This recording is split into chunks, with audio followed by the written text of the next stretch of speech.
कर्नाटक के घने जंगल, पेड़ों की परछाइयों में दबी हुई एक सच्चाई, एक ऐसी सच्चाई जिसने इंसानियत को शर्मसार कर दिया। 9 अक्टूबर 2012 धर्मस्थल के जंगलों में एक 17 साल की मासूम बच्ची सौजन्या, जिस पर दरिंदगी की गई, इतनी विभत्स कि सुनकर भी रूह कांप जाए। दुपट्टे से उसके हाथों को पेड़ से बांध दिया गया, शरीर पर 14 से भी ज्यादा चोटों के निशान, प्राइवेट पार्ट पर गहरी चोट, और फिर ताकि दरिंदों का डीएनए कभी सामने न आए, उसके जिस्म में भर दी गई गीली मिट्टी। सोचिए इंसान किस हद तक गिर सकता है। ये घटना निर्भया कांड से ठीक 2 महीने पहले हुई थी, लेकिन तब से केस कहीं गुम हो गया। और अब जब धर्मस्थल के जंगलों से सैकड़ों लाशें मिलने के दावे हो रहे हैं, तो सौजन्या की कहानी फिर से सुर्खियों में है। उसकी मां आज भी इंसाफ की राह देख रही है। घर के बाहर जला हुआ एक दिया, अंदर तस्वीर में मुस्कुराती बेटी, और सवाल, आखिर मेरी बेटी के कातिल कौन है? पुलिस ने एक युवक को आरोपी बनाया, कोर्ट ने उसे बाद में बरी कर दिया। मेडिकल रिपोर्ट और फॉरेंसिक सबूतों ने साफ कहा, आरोपी का इस वारदात से कोई रिश्ता नहीं। तो फिर सवाल उठता है, असली गुनहगार कौन है? क्यों जांच में लापरवाही बरती गई?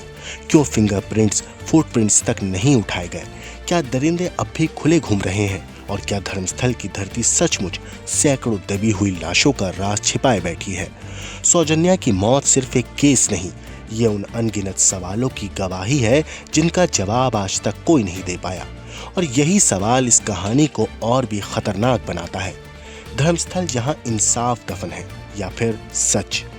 9 अक्टूबर 2012 कर्नाटक के धर्मस्थल के घने जंगल। यहाँ एक 17 साल की लड़की सौजन्या की लाश पेड़ से बंधी हुई मिली थी। उसके हाथ दुपट्टे से बांधे गए थे।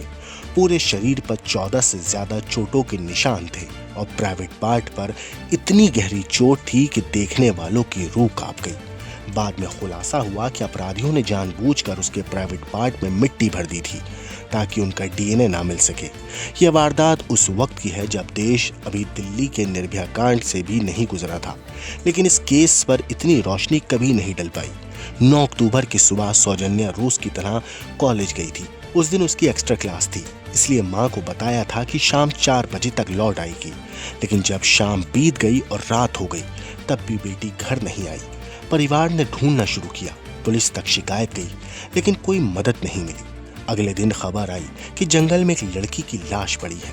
जब परिवार वहां पहुंचा तो देखा वही सौजन्या थी, पेड़ से लटकाई हुई, शरीर पर चोटें और मासूम चेहरे पर खामोशी थी। जगह जगह सौजन्या की तस्वीरें वाले बोर्ड लगे हैं, जस्टिस फॉर सौजन्या लिखकर। उसकी माँ आज भी यही कहती है, अगर उस दिन सफाई कर्मी छुट्टी पर ना होता तो मेरी बेटी की लाश भी छुपा दी जाती। यहाँ ताकतवर लोग हैं जिन्होंने इतने सालों से सच दबा रखा है।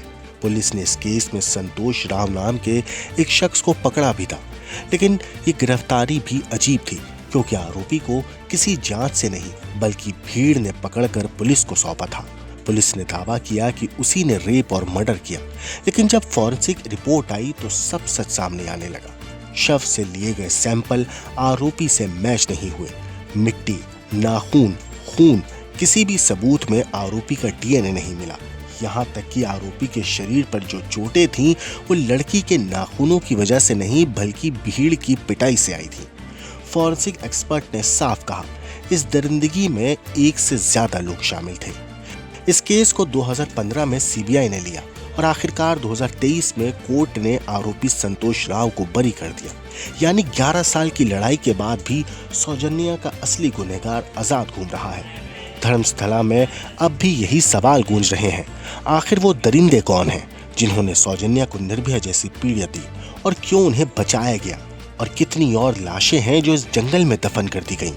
ये कहानी सिर्फ एक लड़की की नहीं है दोस्तों, बल्कि उन सैकड़ों सवालों की है जिनका जवाब आज तक किसी ने नहीं दिया। ब्यूरो रिपोर्ट, क्राइम तक।